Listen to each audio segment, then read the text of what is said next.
Saya memberi sepatah dua kata sama ada melalui petua ataupun nasihat.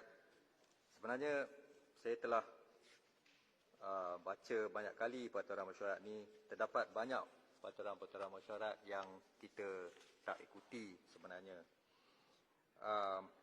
Pertamanya peraturan mesyuarat 23/1C. Apabila kita bertanya soalan, kita tak boleh mengandungi apa-apa hujah, apa-apa sangkaan, apa-apa fikiran, tohmah, puji atau keji, atau mengandungi kalimah-kalimah mengelirukan, menyindir atau menyakitkan hati, ataupun mengenai apa-apa perkara dangkal atau meminta penerangan mengenai perkara-perkara remeh. So, selalu sangat saya dengar, tapi saya bagi leeway sebab saya pun budak baru. Kalau saya ketatkan sangat, maka banyak yang komplain. Tapi itu peraturan mesyuarat, peraturan untuk kita semua. Kemudian kita lihat pula kepada peraturan mesyuarat yang sama di paragraf yang lain.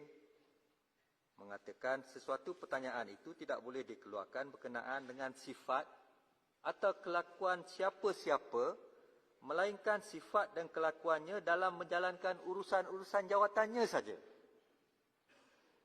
Tapi banyak kali juga saya dengar perkara yang lain mengenai sifat-sifat yang bukan mengenai sifat di dalam jawatan dikeluarkan dan diperbahaskan bukan sekali, malah banyak kali. Bila ditegur, ditarik balik, tapi dibuat semula. So itu macam intentional. Saya rasa itu pun kita perlu perhatikan. Itu skill Datuk Pertua. Ya, skill. Ya. Tapi kalau saya hukum itu pun skill juga. Ya. Kemudian sesuatu pertanyaan yang menuduh atau yang membayangkan tuduhan. So meaning yang tersurat dan yang tersirat lah. So kita menyindir itu kita implied, menuduh ataupun yang membayangkan tuduhan terhadap sifat diri seseorang itu. Tak boleh sebenarnya. Semuanya ada dalam peraturan. Kalau boleh yang berhormat ambil sedikit masa untuk baca peraturan tu, will be very helpful sebenarnya, dengan izin. Kemudian of course kita ada menjadi satu kesalahan untuk menggunakan bahasa kurang sopan, biadab atau membuat pernyataan yang seksis. Kemudiannya seseorang ahli tidak boleh mengeluarkan sangkaan jahat ke atas sesiapa-siapa ahli lain. So kalau kita kata pencuri, pengkhianat, petualang dan sebagainya, kecuali kalau perkara itu boleh dibuktikan secara fakta, saya rasa tidak kita boleh bercakap di dewan ni. Ya. Kerana mengikut peraturan-peraturan mesyuarat juga, seorang ahli itu adalah bertanggungjawab untuk memastikan apa yang beliau katakan di dewan ini adalah satu fakta. Ya. Kemudian di dalam apa-apa perbahasan tidak boleh disebutkan sekali lagi kelakuan atau sifat siapa-siapa ahli-ahli parlimen atau siapa-siapa pegawai kerajaan selain daripada kelakuan pada menjalankan urusannya saja. So sifat semasa menjalankan urusan dia saja. Dia pecah amanah ke semasa menjalankan urusan, itu boleh. Tapi sebagai sifat peribadi tak boleh.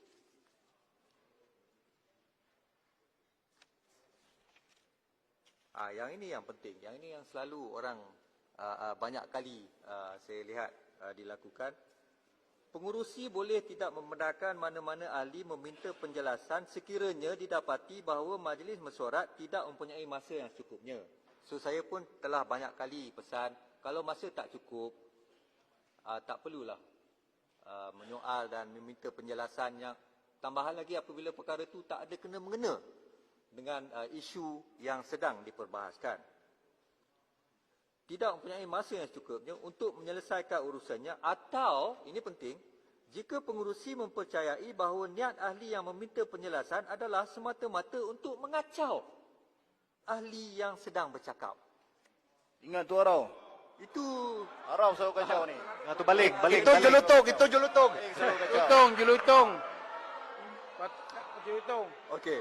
Saya rasa Arau dengan balik kuat lah. Arau, jelutung dengan baik-baik jelutung. Arau. Batu kawan. Jadi kita nampak kedua-dua pihak menuduh antara satu sama lain. Jadi siapa yang bersalah, guilty tu, siapa makan cili dia lah rasa pedas.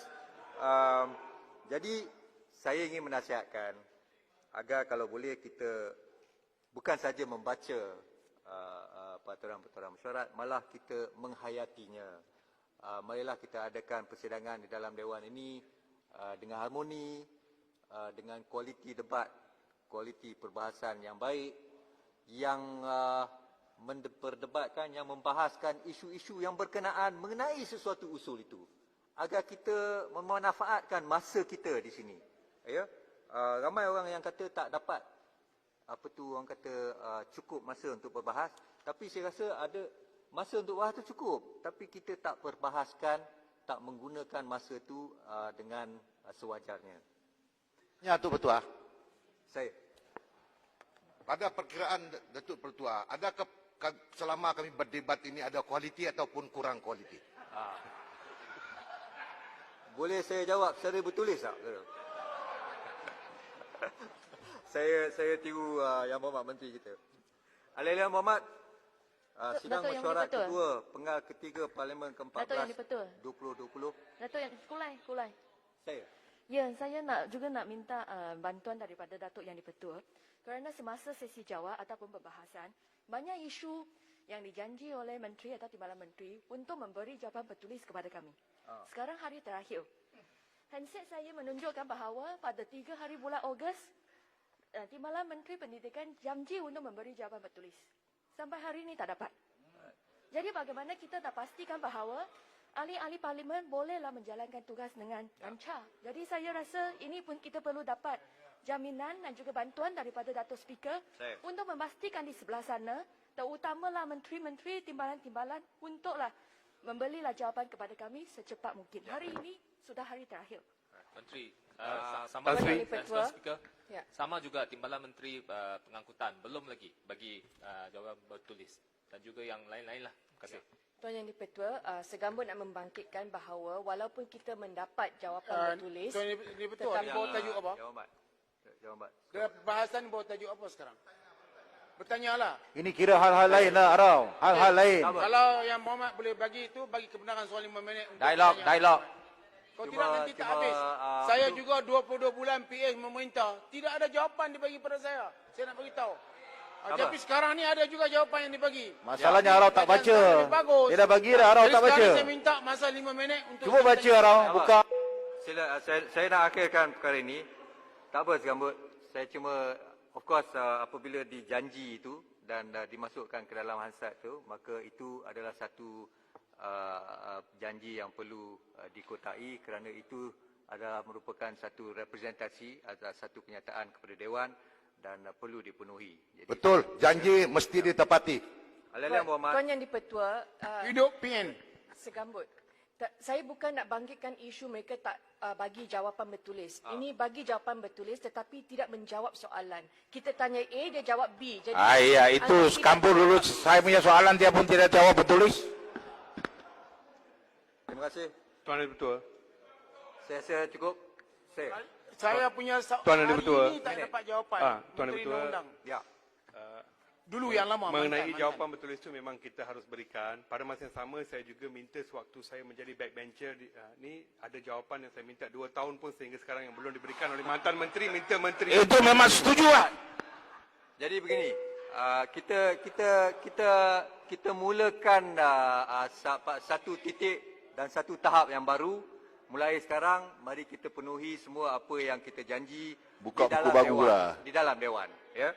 Yang lepas tu, saya bukan yang dipertua pada waktu tu, jadi saya pun tidak boleh berbuat apa-apa. Ahli-ahli yang berhormat semua, Jumpa masa pilihan raya lah. ahli-ahli yang berhormat semua, sidang mesyuarat kedua Pengal ketiga Parlimen ke-14 2020 telah berlangsung selama 25 hari mulai hari Isnin 13 Julai 2020 hingga hari ini, hari Khamis 27 Ogos 2020.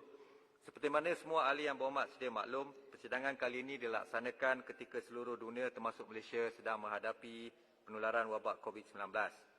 Urusan Parlimen pada mesyuarat kali ini telah melalui new norm atau norma baru bagi mengekang penularan wabak ini.